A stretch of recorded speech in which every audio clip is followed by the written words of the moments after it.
টাকা এমন একটা জিনিস যেটা পাওয়ার জন্য মানুষ নিজের জীবনটা উজাড় করে দেয়।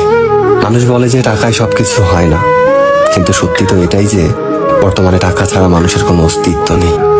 হাসপাতালের অসুস্থ মানুষটা জীবনে বাঁচা মরার সাথে লড়াই করে চলেছে, কিন্তু ডাক্তারের প্রথম কথা হলো যে আগে টাকা জমা করুন, তারপরে চিকিৎসা হবে। স্কুলে পড়লে টাকা, কলেজে শিক্ষা নিতে গেলেও টাকা, আর চাকরিতে সম্মান টাকার কাছে হার মেনে যায়। কোথাও গেলে টাকাটাই সবার আগে দরকার হয়। টাকা থাকলে মানুষ মানুষকে মানুষ ভাবে। টাকা ছাড়া মানুষটা যতই সৎ সহজ ভালো মানুষ হোক না কেন, সমাজ সে মানুষটাকে অবহেলা করতে শুরু করে।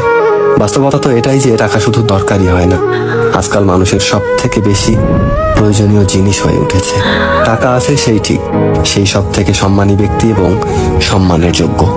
আর যার কাছে টাকা নেই, তার সত্যিগুলোকেও খুব সহজে মিথ্যে বানিয়ে দেওয়া যায়।